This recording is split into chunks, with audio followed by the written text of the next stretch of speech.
ಈ ಮುಂದಿನ ದಿನಗಳಲ್ಲಿ ನಮ್ಮ ಭಾಗದಲ್ಲಿ ಪಂಚಮಸಾಲಿ ಸಮುದಾಯ ಸಾಹೇಬರು ಪ್ರತಿನಿಧಿಸುವ ನನ್ನ ಸನ್ಮಾನ ವಿಧಾನ ಕಾಶ್ಯಪ್ನವರು ಪ್ರತಿನಿಧಿಸುವ ಸಮುದಾಯ ಲಿಂಗಾಯತ್ ಪಂಚಮಸಾಲಿ ಸಮುದಾಯ. ಲಿಂಗಾಯತ ಒಳಪಂಗಡಗಳಲ್ಲಿ ಅತ್ಯಂತ ಪ್ರಬಲ ಮತ್ತು ಹೆಚ್ಚಿನ ಸಂಖ್ಯೆಯಲ್ಲಿರುವ ಒಂದು ಸಮುದಾಯ.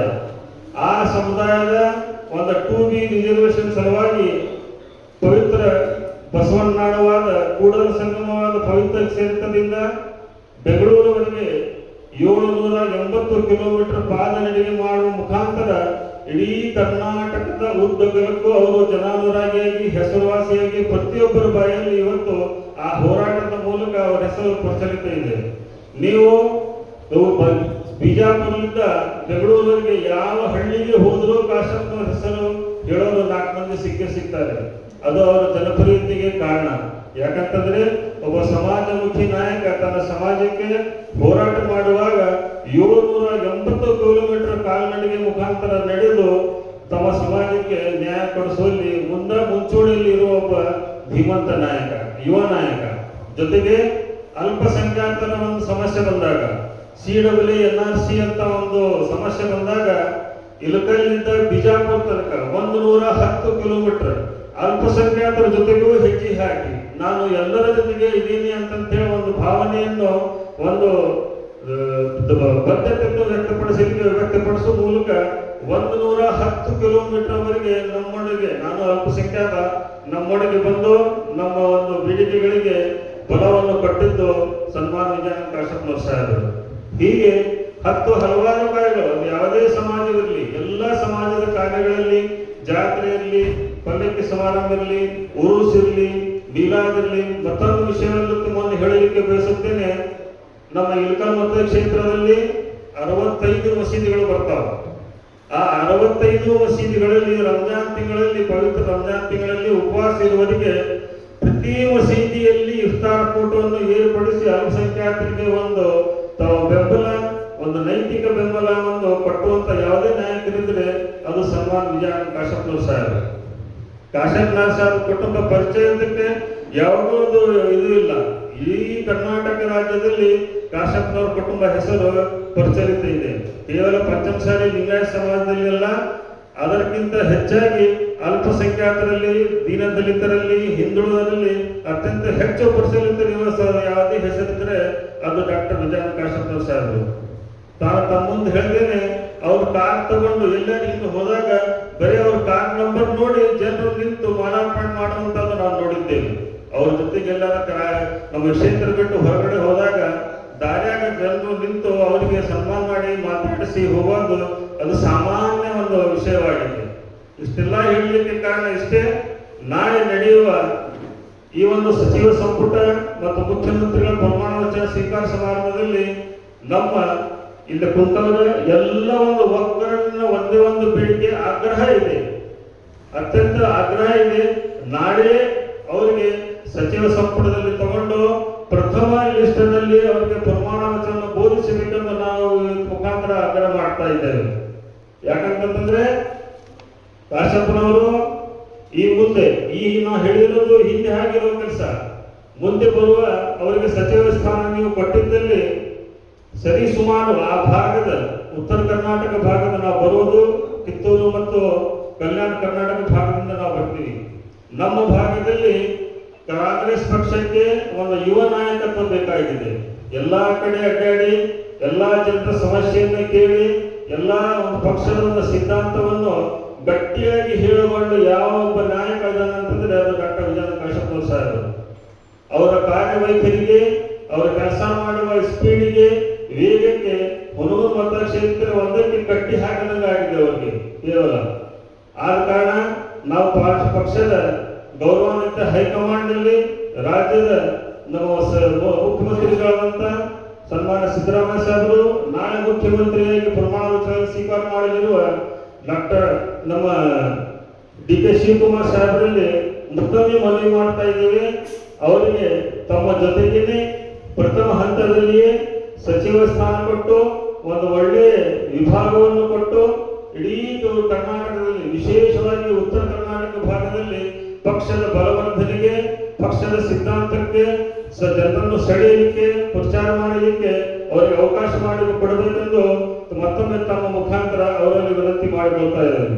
ನಾನು ಸನ್ಮಾನ್ಯ ಡಿ ಕೆ ಶಿವಕುಮಾರ್ ಸಾಹೇಬರಿಗೆ ಒಂದು ಮಾತನ್ನು ಬಯಸುತ್ತಾ ಇದ್ದೀನಿ. ಮೊನ್ನೆ ತಾನೇ ಒಂದು ಟಿವಿ ಇಂಟರ್ವ್ಯೂಲಿ ಅವ್ರು ಹೇಳ್ತಾ ಇದ್ರು, ಅವರು ಬಂಗಾರಪ್ಪ ಸನ್ಮಾನ್ಯ ದಿವಂಗತ ಬಂಗಾರಪ್ಪನವರು ಮುಖ್ಯಮಂತ್ರಿ ಆಗಿದ್ದಾಗ ಡಿ ಕೆ ಶಿವಕುಮಾರ್ ಸಾಹೇಬರು ಕೂಡ ಬಂದಿಖಾನೆ ಸಚಿವರಾಗಿದ್ದರು.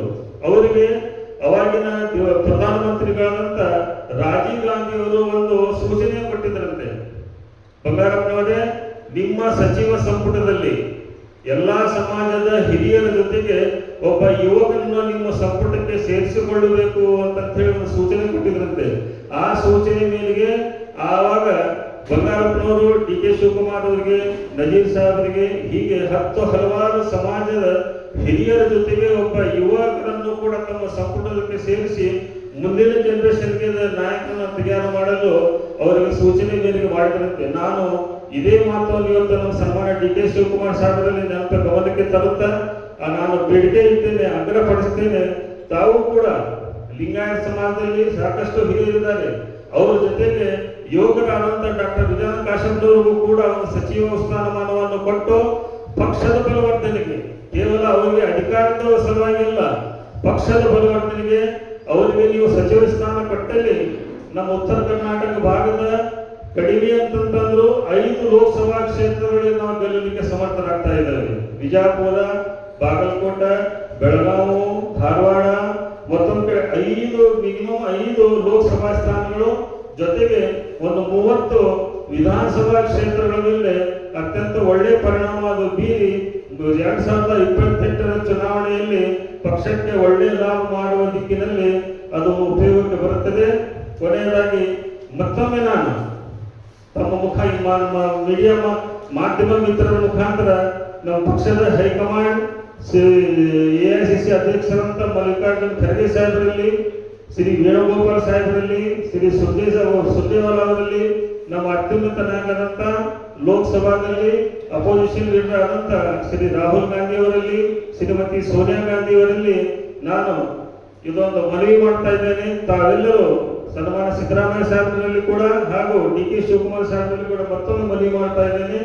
ನಾವು ಇಲ್ಲಿವರೆಗೆ ಹೇಳಿದ ಎಲ್ಲ ಅಂಶಗಳು ಇನ್ನೂ ಸಾಕಷ್ಟು ಹೇಳುವುದಿದೆ. ಇದು ಪತ್ರಿಕಾಗೋಷ್ಠಿ ಇಲ್ಲ, ಇನ್ನು ಸಾಕಷ್ಟು ಅಂಶಗಳು ಹೇಳಲಿದೆ.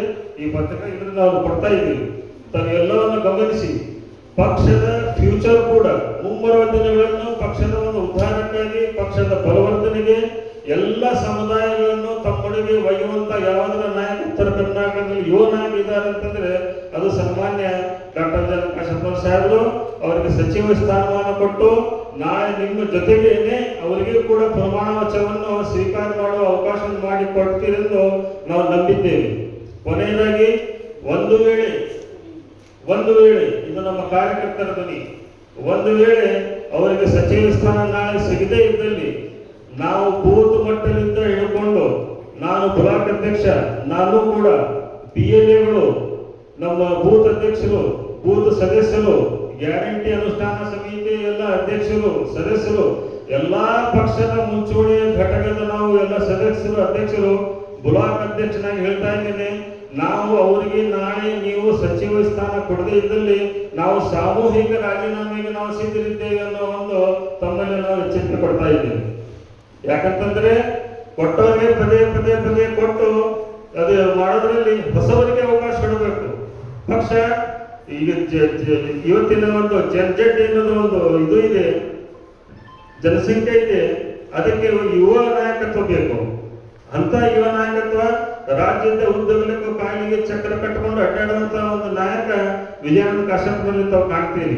ಅವರಿಗೆ ಸಚಿವ ಸ್ಥಾನ ಕೊಟ್ಟು ಕೇವಲ ಅವರಿಗೆ ಒಂದು ಅಭಿವೃದ್ಧಿ ಇಲ್ಲ, ಇಡೀ ಕಾಂಗ್ರೆಸ್ ಪಕ್ಷಕ್ಕೆ, ನಮ್ಮ ಇಡೀ ಉತ್ತರ ಕರ್ನಾಟಕದ ಅಭಿವೃದ್ಧಿ ವಂಚಿತ ಕ್ಷೇತ್ರಗಳಿಗೆ ಒಂದು ನ್ಯಾಯ ಕೊಟ್ಟಂತಾಗುತ್ತದೆ. ಕಾರಣ ನಮ್ಮ ಈ ಕಾರ್ಯಕರ್ತರ ಮೊನ್ನೆ ತಾನೇ ಸನ್ಮಾನ್ಯ ಸಿದ್ದರಾಮಯ್ಯನವರು ತಮ್ಮ ಕೊನೆಯ ಒಂದು ಭಾಷಣದ ಹೇಳಿದ್ದಾರೆ, ಅಣ್ಣವರಿಗೆ ಅಭಿಮಾನಿಗಳೇ ದೇವರಾಗಿದ್ದರು, ನನಗೆ ನನ್ನ ಕಾರ್ಯಕರ್ತರೇ ದೇವರಂತ ನಾನು ಭಾವಿಸಿದ್ದೇನೆ ಅಂತ ಹೇಳಿದರು. ತಾವು ಕೂಡ ಕಾರ್ಯಕರ್ತರನ್ನು ದೇವರನ್ನು ಭಾವಿಸಿದ್ದೇ ಅದರಲ್ಲಿ ತಾವು ದೇವರ ಮಾತನ್ನು ಯಾವಾಗೂ ಅಲ್ಲಿ ಗಳಿಬಾರ್ದು, ತಿರಸ್ಕಾರ ಮಾಡಬಾರ್ದು.